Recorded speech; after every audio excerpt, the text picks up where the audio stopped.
Bonjour à toutes et à tous. Merci de votre fidélité à la chaîne R7. J'avais pris un engagement lors de mon dernier passage à cette chaîne R7 que vous avez l'habitude de suivre.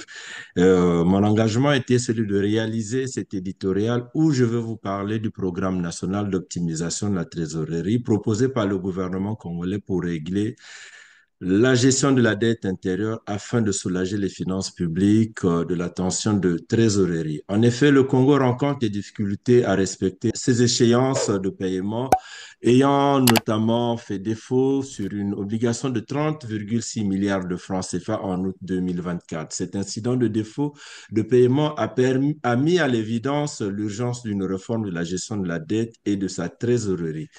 Pour y répondre, le gouvernement a récemment annoncé le programme national d'optimisation de trésorerie destiné à corriger les défaillances stratégiques dans la gestion de la dette publique qu'ils ont qualifié d'incidents techniques auprès du FMI. Après une analyse approfondie de ma part, le programme ici évoqué montre certaines limites, notamment en se focalisant uniquement sur la dette intérieure sans inclure la dette extérieure, plus pesante et plus contraignante. Je vous invite à constater avec moi une absence de vision globale et d'anticipation, augmentant ainsi le risque d'une crise économique à moyen terme. Tenez, ce programme, en se concentrant uniquement sur le rééchelonnement des dettes intérieures, ne traite pas les causes fondamentales du surendettement ni corriger les défauts de paiement constatés. La solution proposée par le gouvernement en repoussant les échéances n'allège pas la dette publique totale et risque d'affecter les finances publiques et l'économie nationale avec des impacts directs sur les conditions de vie des citoyens déjà en situation de précarité. Je nous permets de relever quelques insuffisances stratégiques de ce programme. Le rééchelonnement limité à la dette intérieure est une vision restreinte. Vous avez constaté avec moi que ce programme ne concerne que la dette intérieure, c'est-à-dire les bons du trésor assimilable et les obligations du trésor assimilable, dont l'encours s'élève à 2 340 milliards de francs CFA. Sur ce montant, 62,70%, dont 1 451 milliards de francs CFA arrivent à échéance d'ici à 2026, ce qui confirme la pression sur les recettes budgétaires. Si l'allongement des échéances jusqu'à 10 ans pour cette dette intérieure peut offrir un répit temporaire, il ne résout en rien le problème fondamental de la dette globale du pays, en particulier celle contractée auprès des créanciers internationaux.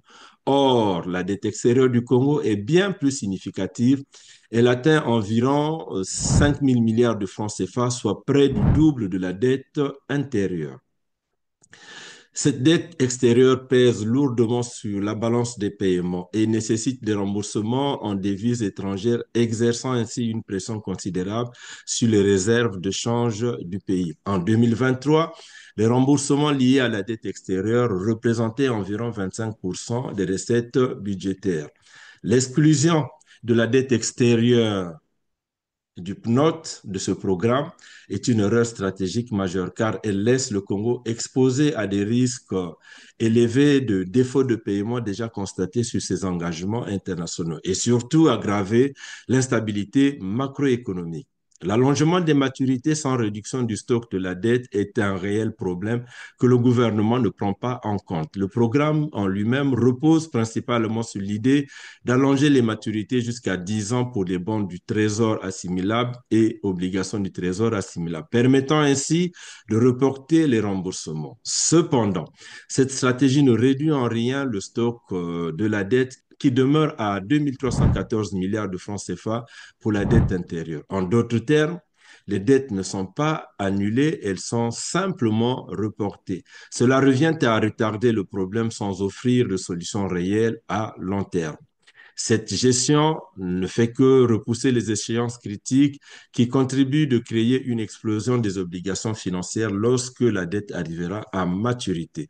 Cette approche court-termiste met en lumière un manque de vision et de planification solide pour réduire progressivement le fardeau de la dette.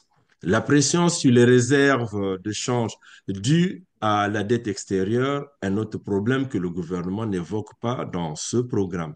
En raison de l'omission de la dette extérieure, le gouvernement congolais continue de faire face à d'importantes obligations en devises étrangères, alors même que ses réserves en devises restent fragiles, avec une dette extérieure avoisinant les 5 000 milliards de francs CFA. Cette charge pèse lourdement sur les finances du pays, d'autant plus que les prix des matières premières comme le pétrole, qui représente une part importante des recettes en devises, sont volatiles.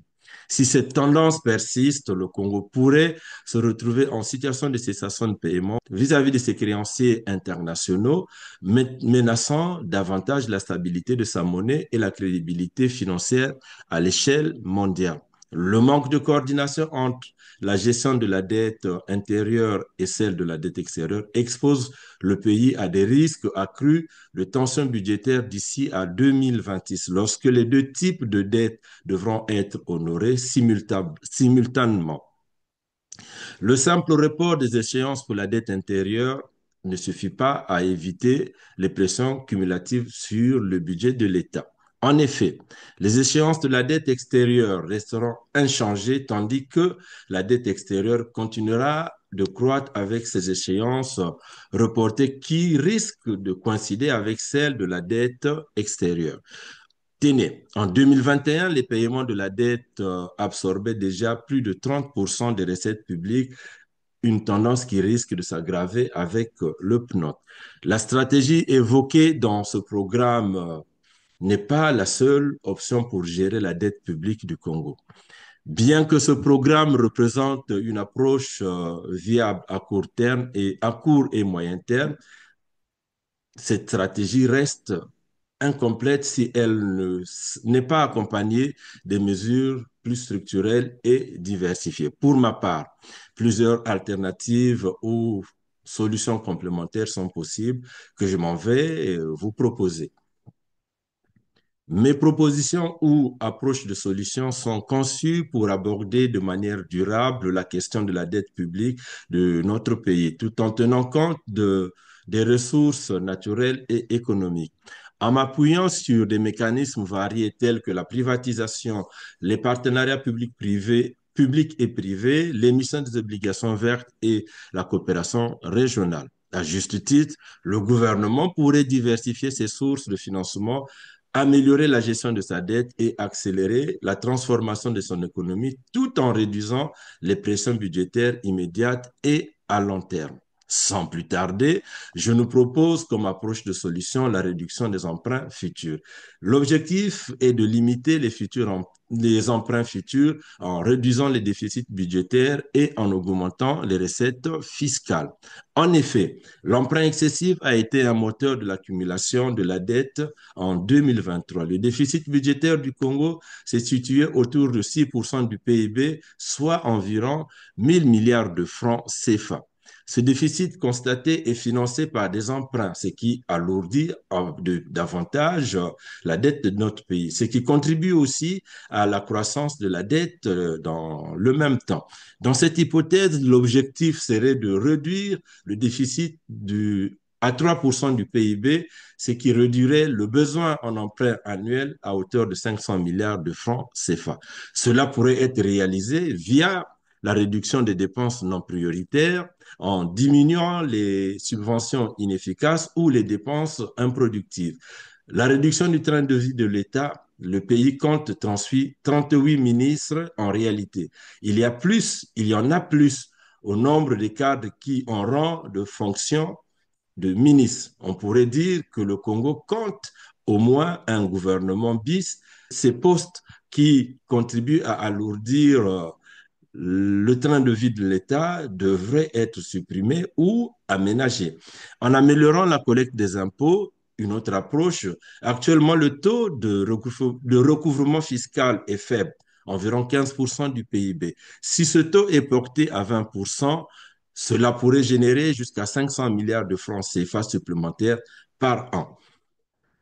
La renégociation de la dette extérieure. L'objectif ici est de renégocier les termes de la dette extérieure pour obtenir les conditions plus favorables. La dette extérieure du Congo est estimée à environ 5 000 milliards de francs CFA. Une part importante de cette dette est due à des créanciers bilatéraux, la Chine, le FMI, la Banque mondiale, j'en passe. Les taux d'intérêt sur ces prêts peuvent être renégociés sur des échéances allongées. Si le Congo parvient à renégocier 10% de sa dette extérieure, cela pourrait alléger la charge annuelle de la dette de 100 à 200 milliards de francs CFA. L'Éthiopie a réussi à négocier une partie de sa dette avec la Chine, allégeant ses paiements de 2 milliards de dollars sur 5 ans. La privatisation d'actifs stratégiques est aussi une approche envisageable, c'est-à-dire vendre des actifs non essentiels pour obtenir des liquidités immédiates et réduire le fardeau de la dette. Le Congo possède des entreprises publiques dans des secteurs tels que l'énergie ou les transports. Une privatisation partielle de ces activités pourrait générer les revenus immédiats. Si le gouvernement parvient à privatiser 30% de certaines de ces entreprises publiques, cela pourrait générer entre 300 et 600 milliards de francs CFA qui pourraient être utilisés pour réduire la dette ou financer les projets prioritaires. Le Gabon est un exemple pour avoir levé 600 millions de dollars en privatisant partiellement les infrastructures portuaires et pétrolières. L'émission des obligations vertes qui consiste à lever les fonds pour financer les projets énergétiques renouvelables dans l'hydroélectrique, dans le solaire ou dans la biomasse. Via des obligations vertes, nous pouvons lever.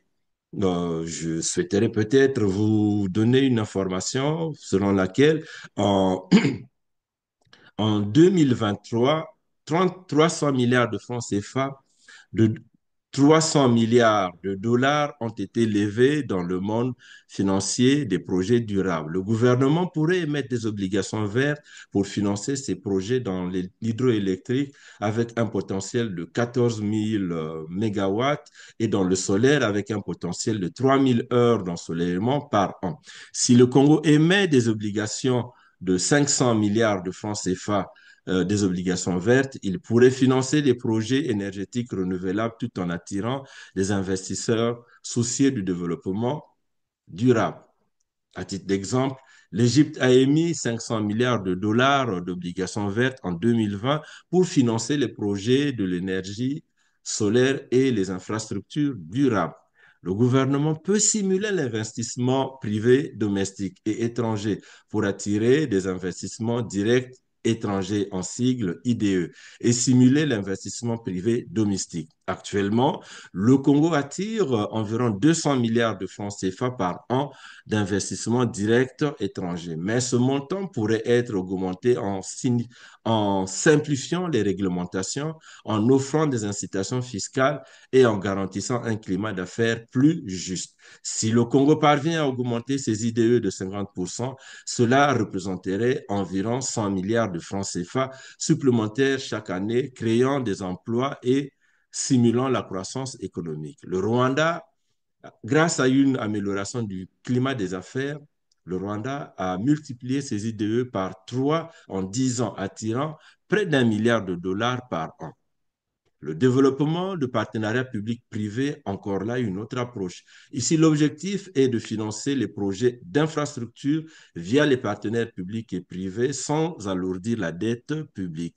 Les partenariats publics-privés permettent d'impliquer le secteur privé dans le financement et la gestion des projets d'infrastructure comme les routes, les centrales électriques ou les aéroports. Cela réduit la charge financière de l'État. Un partenariat public-privé pour la construction d'une centrale hydroélectrique de 500 mégawatts pourrait attirer environ 300 milliards de francs CFA d'investissement privé. Le Kenya a financé une partie de son réseau autoroutier via des partenariats publics-privés, attirant plus de 500 millions de dollars de capitaux privés.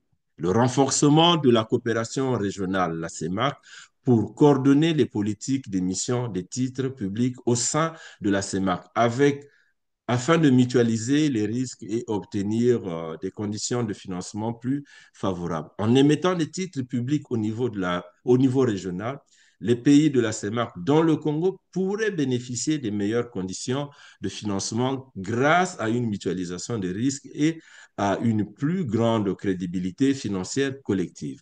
Si la CEMAC émet des titres conjoints, le Congo pourrait bénéficier des taux d'intérêt plus bas et d'une réduction de 500 à 100 milliards de francs CFA par an en coût de financement. L'Union européenne a émis des obligations conjointes dans le cadre de son plan de relance post-Covid, obtenant des conditions de financement plus favorables pour ses membres.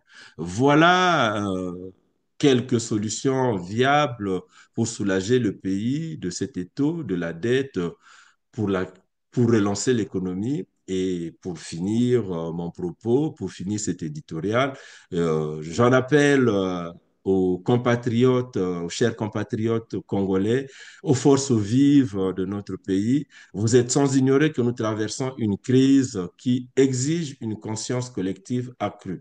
Le Congo se trouve à un tournant décisif et il est impératif que nous demandions une gouvernance éclairée, intégrée et visionnaire.